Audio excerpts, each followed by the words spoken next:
ఒక తల్లి దాస్యబంధాన్ని విముక్తి చెయ్యడానికి తన కొడుకు ఆకాశానికి సృష్టికి సవాల్ విసిరిన కథ. ఇది సాధారణ పక్షి కథ కాదు, ఇది గరుడుని గాథ.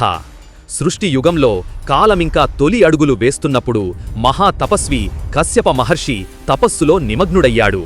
ఆయన తపస్సు ఫలంగా దేవతలు, దానవులు, యక్షులు, గంధర్వులు, ఆకాశ సంరక్షకులు జన్మించారు. ఆ మహర్షికి అనేక భార్యలలో ఇద్దరు అత్యంత ముఖ్యమైన వాళ్ళు, వినత మరియు కద్రు. ఇద్దరూ సహోదరీలైన విధి వారిని రెండు విరుద్ధ దారులపై నడిపించింది. కాలం గడిచిన తరువాత వారిద్దరూ సంతానాశీర్వాదం కోరారు. కద్రు వేల మంది శక్తివంతమైన కుమారులను కోరింది. వినత వినయంతో, జ్ఞానంతో కేవలం ఇద్దరినే కోరింది. కాని ఆ ఇద్దరూ లోకాలని గెలిచే వీరులవ్వాలి అని ఆశించింది. కశ్యపుడు ఆశీర్వదించాడు.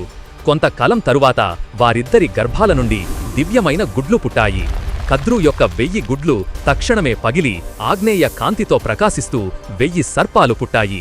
వాళ్లలో శేషుడు, వాసుకి, తక్షక వంటి అనేక గొప్ప సర్పాలు పుట్టాయి. కాని వినత యొక్క 2 గుడ్లు సంవత్సరాల తరబడి మౌనంగా ఉండిపోయాయి. వినతకు అసహనం పెరిగి ఆవేశంతో ఆమె ఒక గుడ్డును ముందే పగలగొట్టింది. అందులో నుండి ఒక ప్రకాశమయమైన శిశువు, కాని అసంపూర్ణ రూపంలో అరుణుడు జన్మించాడు. ఉదయపు అగ్నిలా ప్రకాశిస్తూ వినతాను ఆశీర్వదిస్తూ చెప్పాడు, అమ్మా, నీ ఆవేశపు నిర్ణయమే నాకు లోపభరిత జన్మను కలిగించింది. నీ 2వ కుమారుడు మహిమాన్వితుడవుతాడు. దేవతలు కూడా అతని వైభవాన్ని మించలేరు. అరుణుడు సూర్యుని రథసారథి అయ్యాడు. వినత తన 2వ గుడ్డు పుట్టేంతవరకు ఓర్పుగా ఎదురుచూసింది. 500 సంవత్సరాల అనంతరం ఆ గుడ్డు చీలిపోయింది. దానిలో నుంచి ఒక మహాశక్తివంతమైన పక్షిరూపజీవి సూర్యుడిలా ప్రకాశిస్తూ వెలుగుల వర్షంలా అవతరించాడు. సూర్యుని వలె తేజోవంతుడు, ఆకాశాన్ని విస్తరించే రెక్కలతో భూమి అతని భారాన్ని తట్టుకోలేనంత శక్తివంతుడు. అతనే గరుడు, పక్షిరాజు. గరుడు ఒకరోజు అతని తల్లి వినత కద్రువుకు దాసిగా జీవిస్తోంది. అతని హృదయం మండిపోయింది. అమ్మా, అసలు ఏ దాస్య జీవితం అని అడిగాడు. వినత బాధను వెలుబుచ్చింది.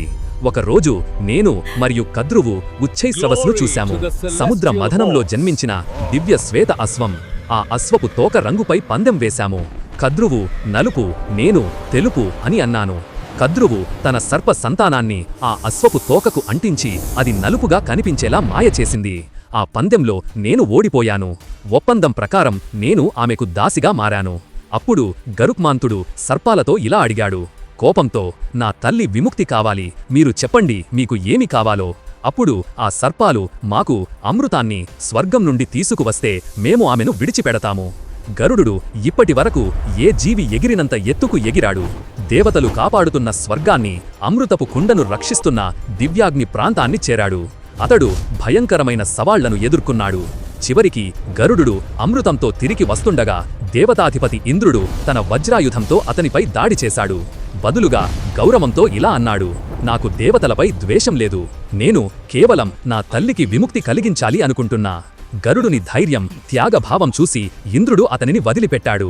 కాని ఒక షరతు పెట్టాడు, సర్పాలు అమృతాన్ని త్రాగనివ్వకు, వాళ్ల ముందు పెట్టు, నేను వచ్చి తీసుకుంటా అని చెప్పాడు. ఆ ప్రయాణంలో స్వయంగా దివ్య కాంతితో ప్రకాశిస్తూ శ్రీ మహావిష్ణువు గరుడుని ఎదుట ప్రత్యక్షమయ్యాడు. గరుడు నమస్కరించాడు. విష్ణువు ఆనందంతో ఆశీర్వదిస్తూ ఇలా అన్నాడు, నీవు నా వాహనంగా శాశ్వతంగా ఉండాలి. నీ బలానికి సమానమైన జీవి ఉండడు. దానికి గరుడు ఒక వరం కోరాడు, నా తల్లి బానిసత్వానికి కారణమైన సర్పాలు నా ఆహారంగా మారాలి. విష్ణువు ఆ వరానికి ఒప్పుకున్నాడు. ఆ రోజు నుండి గరుడు సర్పాలకు శత్రువుగా మారాడు. గరుడు అమృతపు కుండను సర్పాలకు అందించాడు. దాన్ని పవిత్రమైన దర్భ మీద ఉంచాడు. సర్పాలు త్రాగే ముందు శుద్ధి చేసుకోవడానికి వెళ్లిన సమయంలో ఇంద్రుడు ఆకస్మికంగా దూసుకువచ్చి అమృతాన్ని అపహరించి స్వర్గానికి తీసుకెళ్లాడు. సర్పాలు దర్భాను నాకుతూ అమృత రుచి పొందాలని ఆశించారు. కాని దర్భా గడ్డి పదునైన అంచులు వారి నాలుకలను కోసేశాయి.